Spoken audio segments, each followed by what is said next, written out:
الحمد لله الحمد لله ذي الفضل والإحسان الذي قذف في قلوب من شاءه من عباده نور الإيمان. أشهد أن لا إله إلا الله وحده لا شريك له، وأشهد أن سيدنا محمدا عبده ورسوله وصفيه من خلقه وحبيبه الذي بلغ الرسالة وأدى الأمانة ونصح الأمة وكشف الغمة وعبد ربه حتى أتاه اليقين، وتركنا على محجة البيضاء ليلها كنهارها لا يزيغ عنها إلا هالك. اللهم صل وسلم على هذا النبي الكريم وعلى آله وأصحابه ومن استنى بسنته واهتدى بهديه وتبعهم بإحسان إلى يوم الدين. أما بعد فيا أيها الحاضرون أوصيكم وإياي بتقوى الله وطاعته فقد فاز المتقون. قال الله تعالى في كتابه الكريم: الذي يهتدي المهتدون وهو الأصدق القائل: أعوذ بالله من الشيطان الرجيم، بسم الله الرحمن الرحيم، يا أيها الذين آمنوا اتقوا الله حق تقاته ولا تموتن إلا وأنتم مسلمون. وكما قال الله تعالى في آية الأخرى: يا أيها الذين آمنوا اتقوا الله وقولوا قولا سديدا يصلح لكم أعمالكم ويغفر لكم ذنوبكم ومن يطع الله ورسوله فقد فاز فوزا عظيما. عباد الله، أوصيكم وإياي بتقوى الله وطاعته فقد فاز المتقون. Ma'asyiral muslimin rahimani wa rahimakumullah. Tak ada kata yang pantas kita ucapkan, tak ada kata yang pantas kita keluarkan dari lisan kita melainkan ucapan alhamdulillahi rabbil alamin. Sampai detik ini, sampai saat sekarang ini, Allah masih memberikan kita rahmat, nikmat serta hidayahnya sehingga kita masih dapat melangkahkan kaki, mengayunkan tangan, berkumpul di masjid yang kita cintai ini dalam rangka menjalankan ibadah Jumat secara berjamaah. Banyak saudara-saudara kita di luar sana yang Allah cabut satu nikmat pada dirinya, yaitu nikmat kesehatan, sehingga mereka tidak bisa melangkahkan kakinya, tidak bisa menggerakkan badannya. Sayup-sayup suara azan masuk ke telinganya, hayya 'alas shalah, laksanakanlah salat. Tetapi apa? Hanya hati mereka yang bisa berkata, kenapa dulu ketika Allah masih memberikan aku nikmat kesehatan, aku menyia-nyiakan nikmat yang Allah berikan? Kenapa dulu ketika Allah memberikan aku nikmat kesehatan, aku lebih mementingkan urusan dunia daripada urusan akhirat? Aku lebih mementingkan dunia daripada Allah Subhanahu wa taala. Aku lebih mementingkan harta daripada agamaku. Ingat wahai hadirin, penyesalan tidak pernah datangnya di awal. Penyesalan selalu datang di akhir.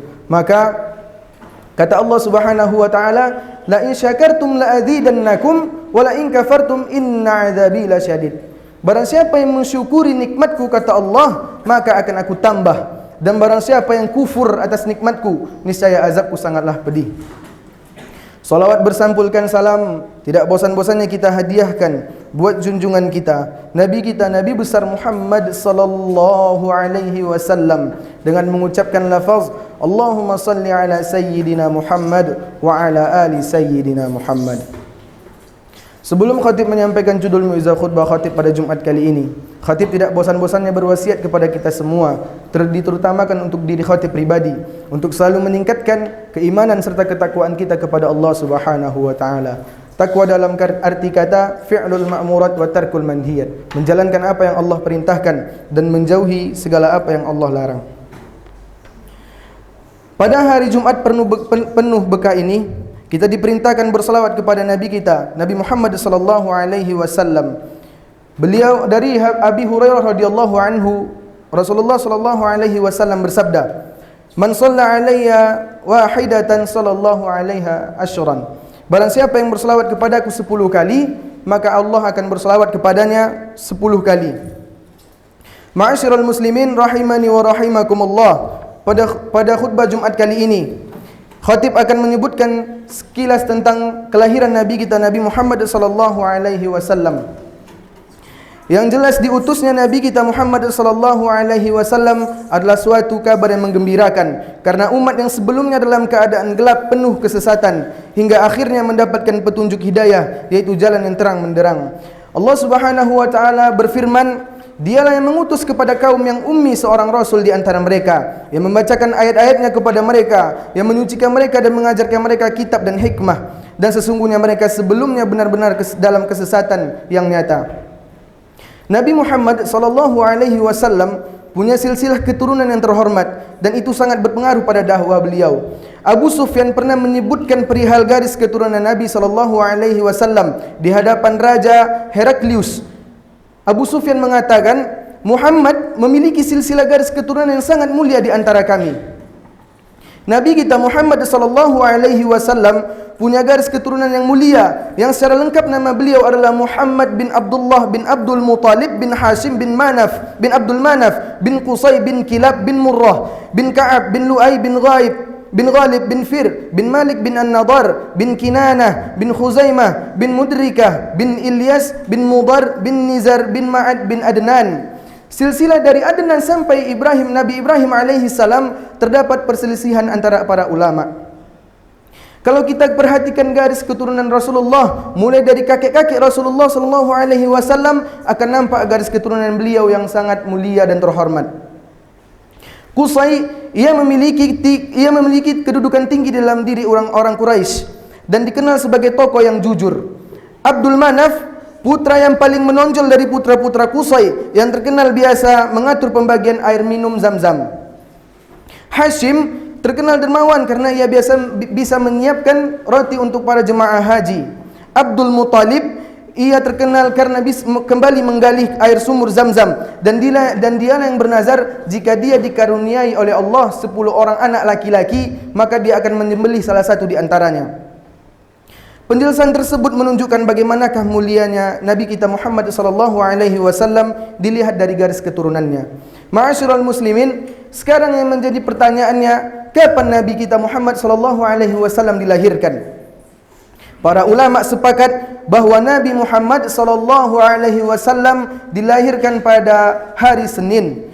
Dari Abu Qatadah Al-Ansari radhiyallahu anhu, Rasulullah sallallahu alaihi wasallam pernah ditanya tentang hari kelahirannya.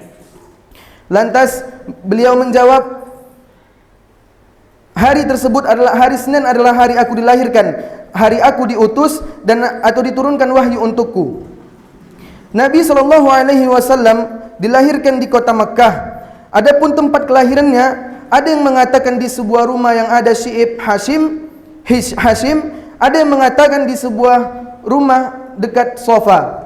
Selain itu, orang yang bertindak sebagai bidannya adalah ibunda Abdurrahman bin Auf radhiyallahu anhu wa anha. Pendapat yang benar adalah Nabi Muhammad sallallahu alaihi wasallam dilahirkan di bulan Rabiul Awal. Tanggal berapa? Di sini ada lagi perselisihan di antara para ulama. Ada yang mengatakan tanggal 2, tanggal 8, tanggal 9, tanggal 10, 12, 17, dan ada juga yang mengatakan tanggal 22 Rabiul Awal. Adapun tahun kelahiran Nabi Muhammad sallallahu alaihi wasallam ada di tahun gajah, yaitu tahun 517 miladiyah. Hari Senin merupakan hari istimewa dalam kehidupan Nabi Muhammad sallallahu alaihi wasallam. Hari Senin dianjurkan kita untuk berpuasa. Pada hari Senin beliau dilahirkan, dan pada hari Senin beliau diangkat menjadi rasul, beliau diangkat menjadi nabi, dan pada hari Senin pula beliau kembali ke hadapan Allah Subhanahu wa taala. Dari Abu Hurairah radhiyallahu anhu, Rasulullah sallallahu alaihi wasallam bersabda, perumpamaan aku dengan nabi sebelumku ialah seperti seorang laki-laki yang membangun sebuah bangunan, kemudian ia memperindah dan mempercantik bangunan tersebut, kecuali satu tempat batu bata di salah satu sudutnya. Orang-orang ketika itu mengitarinya, mereka kagum dan berkata, jika batu bata ini diletakkan, akulah batu bata itu, dan akulah penutup para nabi. Hadis riwayat Bukhari. Ibnu Hajar rahimahullah menyatakan hadis ini untuk menunjukkan keutamaan Nabi sallallahu alaihi wasallam dari nabi lainnya, dan Nabi Muhammad sendiri adalah nabi yang terakhir, nabi yang penutup para nabi, imamnya para nabi. Mari kita jadikan Nabi Muhammad sallallahu alaihi wasallam sebagai teladan untuk kita semua, untuk kita ikuti setiap tuntutannya. Mungkin hanya ini yang dapat khatib sampaikan. Lebih dan kurang khatib mohon maaf. fa'tabiru ya ulil absar la'allakum turhamun. Alhamdulillahi dzil fadli wal ihsan alladzi qadhafa fi qulubi man sya'ahu min 'ibadihi nural iman. Asyhadu an la ilaha illallah wa asyhadu anna sayyidana Muhammadan 'abduhu wa rasuluhu wa safiyyuhu min khalqihi wa habibuhu alladzi ballagha ar-risalah wa adda al-amanah wa nasaha al-ummah wa kashafa al-ghummah wa 'abida rabbahu hatta ata'u al-yaqin wa tarakkana 'ala mahajjatil bayda lailuha kanahariha la yaziru 'anha illa halik. Allahumma salli wa sallim ala hadha an-nabiyil karim wa ala alihi wa ashabihi wa man istanna bi sunnatihi wa ihtada bi haddihi wa tabi'ahum bi ihsanin ila yaumiddin. Amma ba'du fa ya ibadallah usikum wa iyaya bi taqwallah faqad fazal muttaqun. Qala Allah Ta'ala fi kitabihil karim a'udzu billahi minasy syaithanir rajim bismillahirrahmanirrahim wal 'asr demi masa innal insana lafil khusr sesungguhnya seluruh manusia dalam keadaan merugi. Orang miskin rugi, orang kaya rugi, yang paling rugi siapa? Rakyat jelata. Illal ladzina amanu wa 'amilus solihat, kecuali orang-orang yang beriman dan selalu mengerjakan kebajikan. Wa tawasau bil haqqi, yang saling menasihati dalam kebenaran. Wa tawasau bis sabr, yang saling menasihati dalam kebenaran. Wa qala aidan innallaha wa malaikatahu yusalluna 'alan nabi ya ayyuhalladzina amanu صلوا عليه وسلموا تسليما اللهم صل على سيدنا محمد وعلى آل سيدنا محمد كما صليت على سيدنا إبراهيم وعلى آل سيدنا إبراهيم وبارك على سيدنا محمد وعلى آل سيدنا محمد كما باركت على سيدنا إبراهيم وعلى آل سيدنا إبراهيم في العالمين إنك حميد مجيد اللهم اغفر للمسلمين والمسلمات والمؤمنين والمؤمنات الأحياء منهم والأموات إنك سميع قريب مجيب دعوات يا قاضي الحاجات اللهم اغفر لنا ذنوبنا ولوالدينا وارحمهما كما ربيانا صغيرا اللهم ادفع عنا الغلاء والوباء والفحشاء والمنكر والسيوف المختلفة والشدائد والمحن ما ظهر منها وما بطن من بلدنا هذا إندونيسيا خاصة ومن بلدان المسلمين عامة إنك على كل شيء قدير ربنا آتنا في الدنيا حسنة وفي الآخرة حسنة وقنا عذاب النار والحمد لله رب العالمين عباد الله إن الله يأمر بالعدل والإحسان وإيتاء ذي القربى وينهى عن الفحشاء والمنكر والبغي يعظكم لعلكم تذكرون ولذكر الله أكبر